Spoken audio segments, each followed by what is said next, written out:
وما ادراک ما لیلۃ القدر لیلۃ القدر خیر من الف شہر تنزل الملائکۃ والروح فیہا بإذن ربہم من کل امر سلام ہی حتی مطلع الفجر۔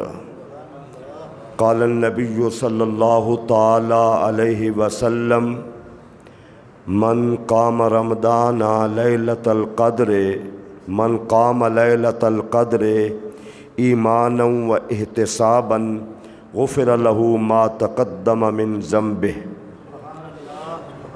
قال اللہ تبارک و تعالی فی مقام آخر انا نحن نزلنا الذکر و انا له لحافظون۔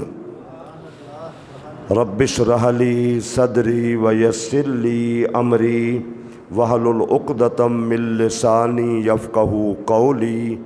قال اللہ تبارک و تعالی فی شان حبیبہ مخبرا وآمرا ان اللہ وملائکتہ یصلون علی النبی یا ایہا الذین آمنوا صلوا علیہ وسلموا تسلیما۔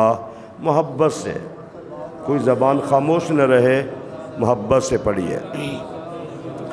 اللہم صلی علی سیدنا و مولانا محمد وعلی آل سیدنا و اصحاب سیدنا و مولانا محمد وبارک وسلم وصلوا علیہ صلاۃ و سلام علیک یا سیدی یا رسول اللہ وعلی آلک و اصحابک یا سیدی یا حبیب اللہ۔ الصلاۃ والسلام علیک یا سیدی یا رحمۃ للعالمین وسلم علیک وعلی آلک و اصحابک یا سیدی یا خاتم النبیین۔ حمد و صلات کے بعد دعا ہے اللہ رب العالمین ہم سب کو اس رات کی برکات سے مالا مال فرمائے۔ اولاً میں حضرت علامہ مولانا حافظ امان اللہ سیالوی صاحب کو اور محترمی حافظ مظریف صاحب کو جنہوں نے قرآن مجید سنایا، ان دونوں کو مبارکباد پیش کرتا ہوں۔ اللہ کریم دونوں کو زندگی کے آخری سانسوں تک قرآن سے قلبی محبت نصیب فرمائے، اور اللہ ہر مسلمان کو قرآن سے قلبی محبت نصیب فرمائے۔ دو چیزیں اور دونوں اختصار کے ساتھ میں عرض کروں گا۔ آج کی رات وہ عظیم ترین رات ہے جو مشہور ہے شب قدر کے حوالہ سے۔ قدر اسے کیوں کہا جاتا ہے؟ نام تو سب سنتے ہیں۔ قدر اس لیے کہا جاتا ہے کہ اللہ سبحانہ تعالی مالک ہونے کے باوجود اس رات میں اپنے بندوں کے اعمال کی قدر فرماتا ہے۔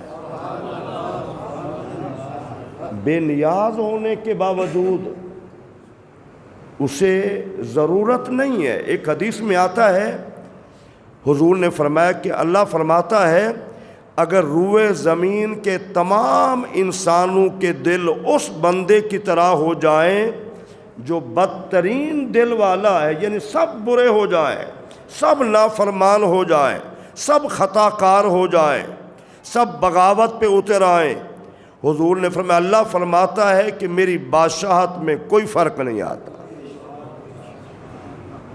اللہ اکبر۔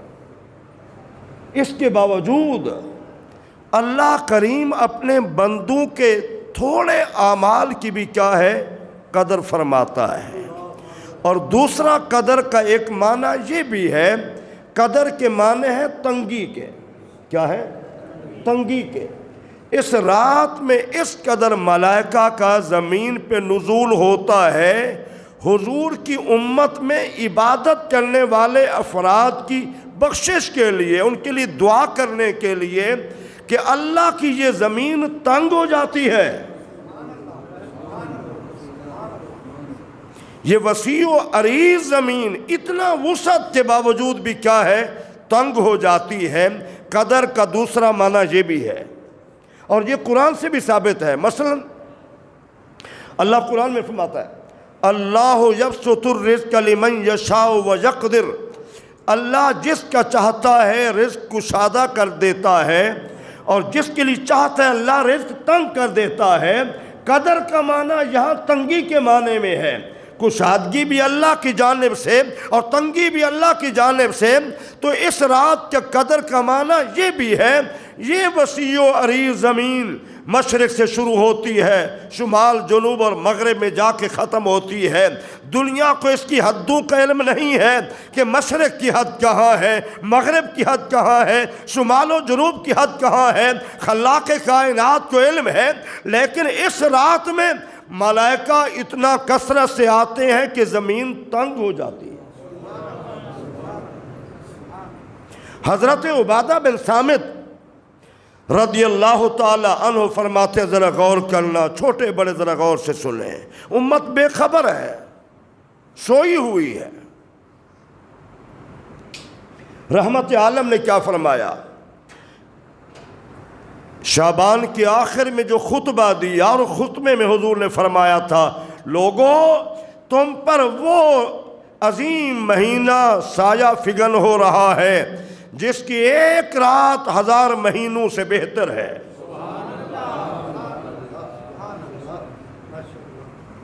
83 سال 4 ماہ بنتے ہیں، اللہ نے یہ رات کیوں دی؟ بھئی سارے سال کی راتیں اللہ نے ہمیں دی ہیں، یہ ایک رات کیوں دی ہے؟ سابقہ امتوں کی عمریں بڑی تھی، عمل بھی بڑے بڑے تھے، 500 800 1000 برس 1200 برس یہ عمریں تھی۔ تو جب عمریں زیادہ تھی تو اعمال بھی زیادہ تھے، تو رشک آیا کہ امت کے عمریں بھی کم ہیں، عمل بھی کم ہے۔ اور بعض علماء فرماتے ہیں کہ حضور بھی روئے، صحابہ بھی روئے۔ تو اللہ نے حضور کی امت کے لیے ایک رات ایسی عطا فرما دی جو 83 سال 4 ماہ ایک رات کی قدر و منزلت ہے۔ حضرت عبادہ بن صامت فرماتے ہیں، ذرا اس جملے پہ غور کریں جو قابل توجہ ہے۔ حضور نے فرمایا جو اس رات میں محروم ہو گیا ہر بھلائی سے محروم ہو گیا۔ استغفر اللہ و اتوب الیہ۔ جیسے ہم محروم ہیں، ذرا امت کا تجزیہ کریں نا ذرا اس وقت، کہ اس وقت تقریباً میرے خیال میں زیادہ سے زیادہ لگا لیں یہ نماز پڑھنے والے، یہ اعتکاف بیٹھنے والے، حرم شریف میں بیت اللہ کا طواف کرنے والے، عمرہ کرنے والے، یہ 5% لوگ ہیں۔ توجہ ذرا، یہ 5% لوگ ہیں جو یہ ساری عبادات ادا کر رہے ہیں، اور 95% مسجد بازاروں میں ہے، لوگ بازاروں میں، 95% لوگ خرید و فروخت میں، دن ہے تو بازار کھلے ہوئے ہیں، رات ہے تو بازار کھلے ہوئے ہیں، انہیں کوئی پتہ نہیں کہ مسجد میں جانا کہ نہیں جانا۔ پھر ہم کہتے ہیں ہمارے حالات اچھے نہیں ہیں۔ بھئی کیوں اسرائیل نہ کہے اس آخری عشرے میں جو اہم ترین ہے امت کے لیے، غزہ خالی کر دو، ساری امت کے حکمران سوئے ہوئے ہوں، ہم سوئے ہوئے ہیں، ظلم کے پہاڑ توڑے جا رہے ہیں ان پر، شہروں کو کھنڈر بنا دیا گیا، نہ بچے محفوظ ہیں، نہ بچیاں محفوظ ہیں، نہ ہاسپیٹل محفوظ ہیں، نہ عبادت گاہیں محفوظ ہیں، نہ کوئی چیز محفوظ ہے ہی نہیں، ہمیں پتہ ہی نہیں۔ کتنا بڑا المیہ ہے کہ 95% مسجدوں سے لوگ باہر ہیں۔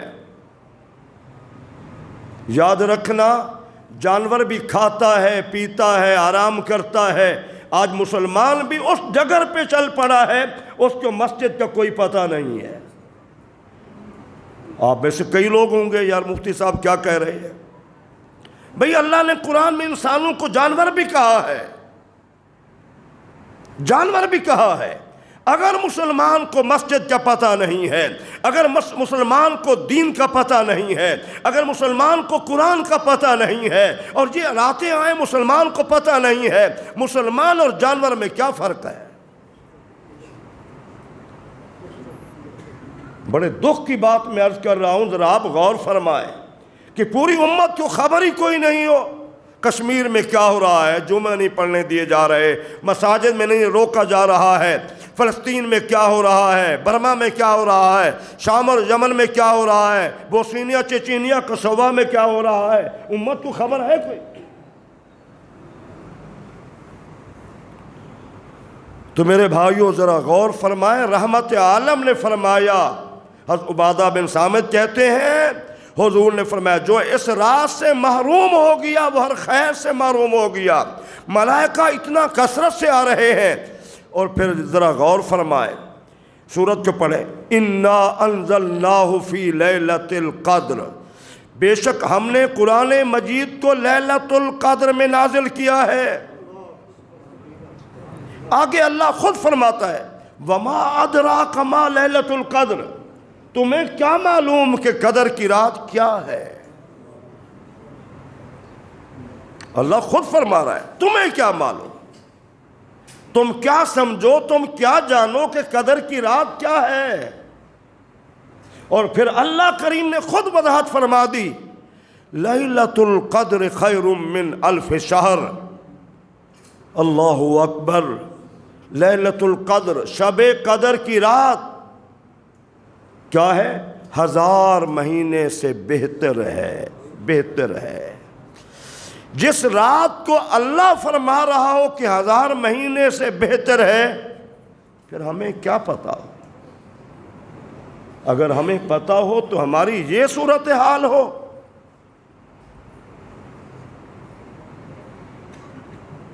میں بازار سے گزر کے ہم آئے، رش ہی رش ہے،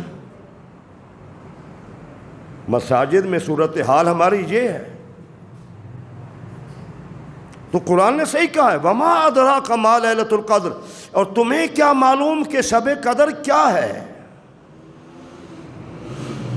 میرے عزیزان گرامی ذرا آپ غور فرمائیں، حضرت عبید بن عمران رضی اللہ تعالی عنہ بحیرہ قلزم پہ رات کے وقت وضو کرنے کے لیے منہ میں پانی ڈالا تو چونک اٹھے۔ کیوں چونک اٹھے؟ پانی ڈالنے سے بھی کوئی چونک اٹھتا ہے؟ کہا منہ میں پانی ڈالا تو پانی تو میٹھا ہے۔ میں حیران کہ کتنی مرتبہ پانی استعمال کیا ہے، پانی تو کھاری پانی ہوتا ہے اور آج پانی میٹھا کیوں ہے؟ کہتے ہیں میں یہی بات ایک صحابی کہہ رہا ہے کہ میں نے عثمان غنی ذی النورین حضور کے داماد سے، خلیفہ برحق سے، صحابی رسول سے بات کی، ایک رات میں نے فلاں دریا کا پانی استعمال کیا تو وہ تو میٹھا تھا، وضو کرنے لگا۔ آپ فرمانے لگے تمہیں پتہ نہیں کہ وہ شب قدر کی رات تھی؟ تمہیں پتہ نہیں کہ شب قدر کی رات تھی؟ آپ ذرا غور کریں، جو سمندر کے کھاری پانی کو میٹھا بنا دے، جو دنیا کے سارے نظام کو بدل کے رکھ دے، وہ شب قدر ہے۔ حضرت عثمان بن عاص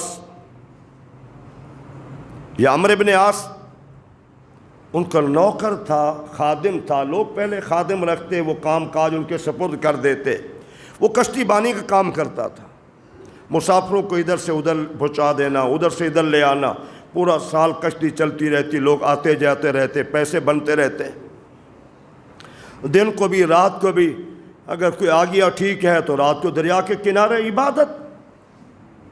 اپنے مالک سے کہنے لگے، عمرو ابن عاص سے کہنے لگے، عمرو ابن عاص سے کہنے لگے سال میں ایک رات ایسی آتی ہے جو مجھے سمجھ نہیں آتی، آتی ایک مرتبہ ہے۔ انہوں نے کہا کہ وہ کیسے؟ کہا کہ وہ پانی جو سمندر کا پانی ہے جس ایری میں رہتا ہوں، وہ پانی اس رات میٹھا ہو جاتا ہے۔ مالک بھی بڑا درویش تھا، نیک طبع آدمی تھا۔ کہا جب وہ رات آئے تو محسوس کرے اور پانی تجھے میٹھا لگے مجھے بھی بتانا۔ کیسے آقا تھا اور کیسا غلام، ٹھیک ہے نا، غلام، نوکر، شب بیدار۔ رات کو پانی لیا وضو کے لیے تو پانی تو میٹھا تھا، دوڑ کے مالک کے پاس پہنچا، بیدار کیا، کہا وہ رات آ گئی ہے۔ اللہ اکبر، وہ رات آ گئی ہے جس رات کے متعلق میں کہتا تھا کہ یہ رات میں پانی میٹھا ہو جاتا ہے جو مجھے سمجھ نہیں آتی۔ وہ کہنے لگے یہ رات شب قدر کی رات ہے، سال میں ایک مرتبہ ضرور آتی ہے۔ اور آج جو ہمارے جھگڑے ہیں، اور ہمارے جھگڑے اتنا بڑھ گئے، مسجد میں بھی لڑائیاں ہیں، گلی میں بھی لڑائیاں ہیں، گھر میں بھی لڑائیاں ہیں۔ حدیث طیبہ میں آتا ہے، ذرا غور کریں، لڑائیوں سے باز آ جاؤ، جھگڑوں سے باز آ جاؤ۔ اس میں سراسر نحوست ہی نحوست ہے، صرف فضائل ہی نہیں کسی حوالے سے، بلکہ اخلاقیات ہر معاملے میں ہے۔ یہاں ذرا غور کریں، ذرا حضور تشریف لائے، حضرت عبادہ بن صامت کہتے ہیں ہمیں بتانے کے لیے کہ شب قدر کی رات کون سی رات، حضور تعین فرمانے کے لیے، میرے صحابہ یہ رات شب قدر کی رات ہے، تعین فرمانے کے لیے حضور تشریف لائے۔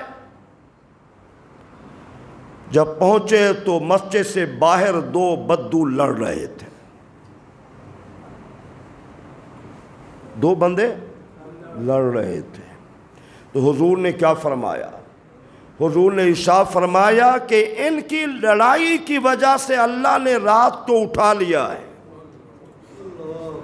ہمارا تو ہر گھر میں جھگڑا ہو چکا ہے،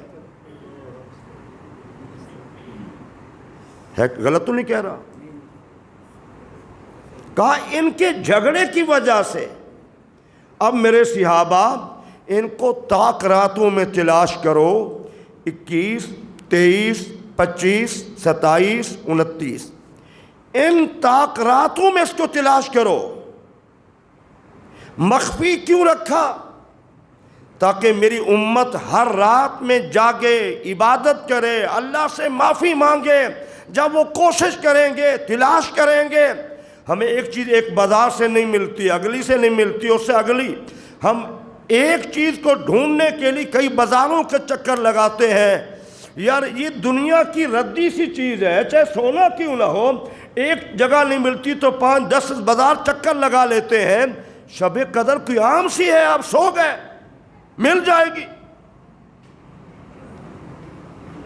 جو 1000 مہینوں سے بہتر ہو، آپ سوئے رہے نہیں، اس کے لیے بھی جاگنا پڑتا ہے، وقت دینا پڑتا ہے، رات کو اللہ کے حضور توبہ استغفار کرنا پڑتا ہے، آنسو بہانے پڑتے ہیں۔ اور علماء نے بھی کیا خوب لکھا ہے، کہتے ہیں وہ رات جو اللہ کی فرمان برداری میں گزرے، جس رات میں بندے سے کوئی غلطی نہ ہو، جس رات میں بندے سے کوئی گناہ نہ ہو، وہ رات بھی مسلمان کے لیے شب قدر کی رات ہے۔ ٹھیک ہے نا؟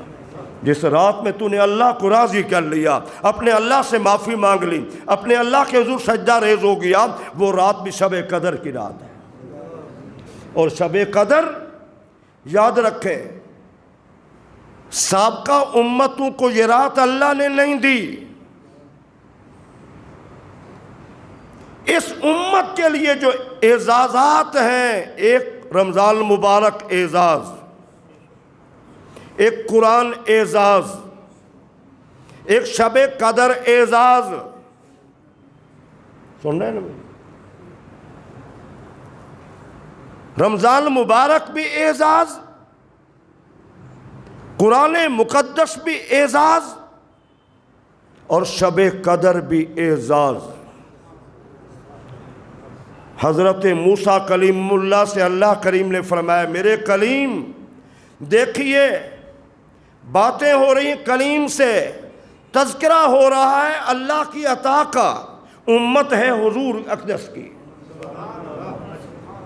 اللہ اکبر، اللہ درود پڑھ لیجیے، اللہم صلی علی سیدنا و مولانا محمد وعلی آل سیدنا و اصحاب سیدنا و مولانا محمد وبارک وسلم وصلوا علیہ صلاۃ و سلام علیک یا سیدی یا رسول اللہ وعلی آلک و اصحابک یا سیدی یا حبیب اللہ۔ بات ہو رہی موسیٰ کلیم اللہ سے، بھئی ان کی امت کی بات ہوتی تو ٹھیک تھا، ان کی امت کی عظمت کی بات ہوتی، ان کی امت کو عطا کی بات ہوتی تو ٹھیک تھا۔ بات موسیٰ کلیم اللہ سے ہو رہی ہے، ذکر ہے حضور کی امت کا اور انعام ہے حضور کی امت کے لیے۔ اللہ اکبر، غور کریں ذرا، ایمان تازہ کریں۔ تو کیا فرمایا؟ فرمایا کلیم میں اپنے آخری نبی کی امت کو 2 نور عطا کروں گا، 2 نور عطا کروں گا اور 2 بڑے اندھیرے دور کر دوں گا۔ ایک رمضان مبارک کا نور ہے اور دوسرا قرآن کا نور ہے۔ یہ شب قدر قرآن کی سالگرہ کی رات ہے، یہ شب قدر اللہ کے انعام کی رات ہے، یہ شب قدر اللہ کی بخشش کی رات ہے، یہ شب قدر اللہ کی رحمت کی رات ہے، یہ شب قدر اللہ کی انتہائی عطا کی رات ہے، اور یہ شب قدر حضور کی امت میں سب سے بڑا اعزاز اور سب سے بڑا انعام جس رات میں اللہ نے فرمایا ہے وہ شب قدر کی رات ہے۔ اور دوسرا فرمایا قرآن، یہ 2 نور ہیں، اس امت کو اللہ نے یہ 2 نور دیے ہیں۔ جوانوں، قرآن بھی نور ہے اور رمضان مبارک بھی نور ہے۔ اندھیرے کون سے ہیں؟ ایک قبر کا اندھیرا ہے اور ایک حشر کا اندھیرا ہے۔ میں سمجھانے کے لیے مثال دیتا ہوں، سمجھ آسانی سے آ جاتی ہے۔ رات کا وقت ہو، آپ اندھیرے کمرے میں بیٹھے ہوں، اچانک لائٹ چلی جائے، گھوپ اندھیرا، آپ کے قریب والدہ بیٹھی ہے یا بیوی بیٹھی ہے یا بیٹی ہے یا بہن ہے، کوئی بھی ہے، مرد ہے یا عورت ہے، آپ کے متصل بیٹھا ہوا ہے، کمرے کا ماحول اس طرح ہے، گھپ اندھیرا ایسا ہے، آپ کو نہیں محسوس قریب کون ہے، ایسے ہے کہ نہیں؟ تو یہ اندھیرا قبر کے اندھیرے کے مقابلے میں کچھ بھی نہیں ہے، یہ اندھیرا محشر کے اندھیرے کے مقابلے میں کچھ بھی نہیں ہے۔ اور میرا اللہ اس امت کے لیے کیا کرم فرما رہا ہے، کلیم میں قبر کا اندھیرا بھی دور کروں گا اور حشر کا اندھیرا بھی دور کروں گا۔ آج جس قرآن کو امت نے چھوڑ دیا ہے، ساری رات موبائل پہ گزر جاتی ہے، مجھے آپ بتائیں امید ہے کہ قبر میں راحت ہوگی؟ اس موبائل نے شرم و حیا چھین لیا، غیرت چھین لی، اخلاق چھین لیے، ماں باپ کا ادب و احترام چھین لیا۔ ماں اور باپ آخری سانس لے رہے ہیں، بیٹے کے ہاتھ میں موبائل ہے، وہ توجہ ساری موبائل پہ ہے۔ آپ مجھے بتائیں، گھر میں قرآن پڑھنے والا کوئی نہیں ہے، المیہ یہ ہے پورے گھر میں، ٹھیک ہے نا؟ جبکہ رحمت عالم نے کیا فرمایا؟ فرمایا جب اہل زمین تاریک رات میں، اندھیری رات میں اوپر نظر اٹھاتے ہیں تو آسمان ستاروں سے جگمگ نظر آتا ہے، اور فرمایا اسی طرح جب آسمان کے ملائکہ زمین کی جانب دیکھتے ہیں تو جن گھروں میں قرآن کی تلاوت ہوتی ہے وہ گھر انہیں روشن نظر آتے ہیں۔ اور یہ بھی میں نے حدیث طیبہ پڑھی کہ صرف آسمان ہی نہیں بلکہ عرش الہی سے نیچے جب ملائکہ دیکھتے ہیں، کہاں عرش الہی؟ آسمانوں کے اوپر، وہاں سے جب ملائکہ دیکھتے ہیں تو 7 آسمانوں کو نظریں ان کی کراس کر کے ان گھروں میں پہنچتی ہیں جن گھروں میں قرآن کی تلاوت ہوتی ہے، وہ گھر چمک رہے ہوتے ہیں۔ تو آئیے، میں تو خطاب کرتا رہوں گا اس کے فضل و کرم سے، احادیث بیان کرتا رہوں گا، قرآن کی عظمت بیان کرتے چلے جائیں تو یہ ختم ہونے والا سلسلہ ہی نہیں ہے۔ تو آئیے ہم اس رات میں، اور پھر دیکھیں شب جمعہ بھی ہے، غور کریں ذرا، جس میں ہم غفلت میں تھے۔ میں تو حیران ہو گیا کہ 4 بندے تھے مسجد میں، اب تو جب سپیکر میں نے کہا چلا لو، کچھ نہیں ہوتا، میں چلاتا ہوں ہر موقع پہ، ادھر پوری رات ہم چلاتے ہیں سپیکر۔ تو یہ چلو آواز گئی، آپ تشریف لائے میرے بھائیو، آج تو عبادت کی رات ہے، بڑی اہم ترین رات ہے۔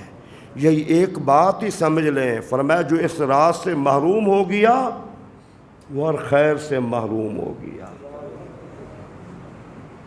حضور اکرم صلی اللہ علیہ وسلم آخری 10 دن اور 10 راتیں اپنے اہل و عیال سے بالکل الگ تھلگ ہو جاتے، خود بھی عبادت فرماتے، قیام فرماتے، اور اپنی بیویوں کو بھی حضور فرماتے تم بھی ساری رات عبادت کرو۔ ہم خود بھی سوئے ہوئے ہیں، ہماری بیوییں بھی، بچے بھی۔ ابھی سے ہماری خواتین نکلنا شروع ہو جائیں گی۔ خواتین کا درس میں دیتا ہوں کئی سالوں سے، اور پھر ابھی سے سلسلہ شروع ہو جائے گا۔ پھر چاند رات کو تقریباً 80% خواتین نکلی ہوں گی، اور کیسا دور ہے۔ میں دکھ سے کہہ رہا ہوں کہ ماں اپنی نوجوان بیٹی کو دکان پہ لے کر نوجوان لڑکے سے چوڑیاں پہنوا کے آ رہی ہے۔ غیرت ہی ختم ہو گئی، حیائی ختم ہو گیا، شرم ہی ختم ہو گئی۔ ہمارے اخلاق اتنا گھٹیا ہو گئے کہ ماں اپنی جوان بچی کا ہاتھ اپنی آنکھوں کے سامنے اس سے اچھی چوڑیاں پہنانی ہے، ہم یہاں چلے گئے۔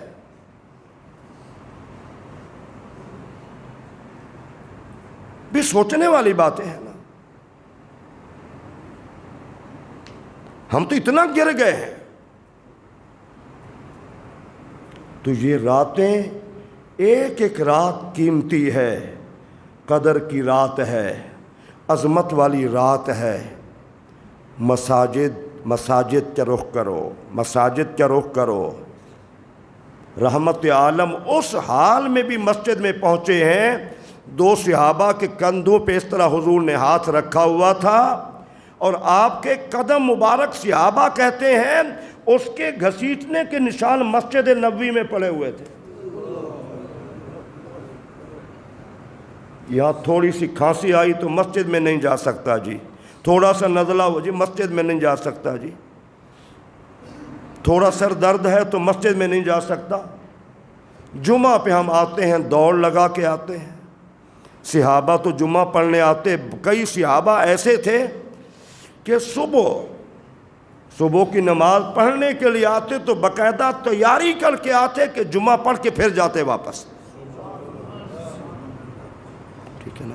تو اس لیے اپنے وقت کو، اللہ کسی کا محتاج نہیں ہے۔ میں نے شروع میں حدیث بیان کی نا، اللہ محتاج نہیں ہے، اللہ محتاج نہیں ہے۔ حضور نے فرمایا، پھر حدیث کے مفہوم سنیں، حضور نے فرمایا، اللہ فرماتا ہے کہ روئے زمین کے تمام انسان، پوری کائنات کے کلہم تمام انسان اس بندے کی طرح ہو جائیں جو سب سے بدترین دل والا ہے، سب سے برا ہے، تو اللہ کی بادشاہت میں کمی نہیں آ سکتی۔ اس کے باوجود یہ رات، میں نے شروع میں عرض کی کہ یہ رات وہ رات ہے اللہ اپنے بندے کے تھوڑے عمل کی بھی قدر فرماتا ہے۔ تو آئیے ہم اس رات میں گھر میں جائیں، یہاں عبادت کریں، اپنے بیوی بچوں سے کہیں، قرآن کے لیے وقت نکالیں، خود تلاوت کریں، اپنی بیوی کو سختی سے کہیں، اپنے بچوں کو سختی سے کہیں۔ دنیا کے کام سارے کہتے ہیں سختی سے، ادھر کیوں نہیں کہتے؟ چھوٹی چھوٹی باتوں پر روٹی لیٹ ہو گئی، سالن دیر سے بنا، طلاق دے رہے ہیں لوگ، کپڑے استری نہیں ہوئے، چلو طلاق ہو رہی ہے۔ یہ اندازہ لگا گھٹیا پن کتنا ہمارا ہے۔ دنیا کی چھوٹی چھوٹی باتوں پہ اتنا غصے میں، جذبات میں۔ کبھی غصہ آپ کو مجھے آیا ہے کہ آج بیوی نے نماز ہی نہیں پڑھی، آج بیوی نے تلاوت ہی نہیں، کبھی غصہ آیا ہے ہمیں؟ میں تو اس کے فضل سے اب بھی غصہ آتا ہے، حالانکہ ماشاءاللہ 86 میں میری شادی ہوئی، ٹھیک ہے نا، اتنے سال ہو گئے، عمر بھی 60 سے اوپر ہے ماشاءاللہ میری، میں تو اب بھی غصے ہوتا ہوں کاموں کے لیے کم، بھی نماز لیٹ کیوں ہو رہی ہے، تلاوت آج کیوں نہیں ہے، بچوں سے بھی غصے ہوتا ہوں، اہلیہ سے بھی غصے ہوتا ہوں۔ بیٹا بیٹھا پوچھ سکتے ہیں،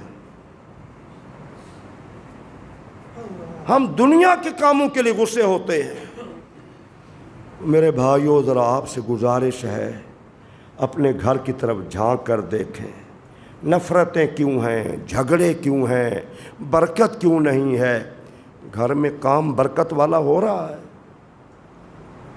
نماز نہیں ہے، تلاوت نہیں ہے، ذکر اذکار نہیں ہے، درود پاک نہیں ہے، رات کو دیر سے 2 بجے 3 بجے لوگ فخریہ کہیں گے، فخریہ انداز میں، جی میں تو رات کے 2 بجے سوتا ہوں۔ نہیں میرے بھائیو، یہ حضور کو ناپسند ہے۔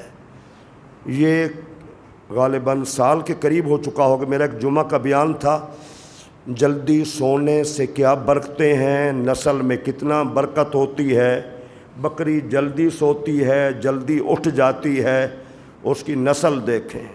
کتیا دیر سے سوتی ہے، دیر سے اٹھتی ہے، نسل آپ دیکھ لیں۔ جلدی سونے والے، جلدی اٹھنے والوں کی صحت بھی بہتر ہوگی، رزق میں برکت ہوگی، سکون ہوگا، نسل میں برکت ہوگی، اللہ دعائیں قبول کرے گا۔ یہ جو ہم نے فیشن بنا رکھا ہے نا، 1 بجے 2 بجے 3 بجے لیٹ رہے ہیں، صبح کی نماز گئی، نہوستے ہیں۔ یاد رکھیں یہ ناپسند عمل ہے۔ نئی نسل کی جو اعصابی طور پہ کمزور ہے نا، بچے نے اعصابی طور پہ کمزور ہیں، جو طاقت ہونی چاہیے مرد میں، جو اعصاب مضبوط ہونے چاہیے، وہ نہیں ہے۔ تو اس لیے ہم اللہ کے گھر کی طرف لوٹیں، رجوع کریں اللہ کی طرف، اپنے اخلاق کو بہتر کریں، اپنے رویوں کو بہتر کریں۔ اللہ میرا آپ کا حامی ناصر ہو، آمین ثم آمین۔ دعا کر لے۔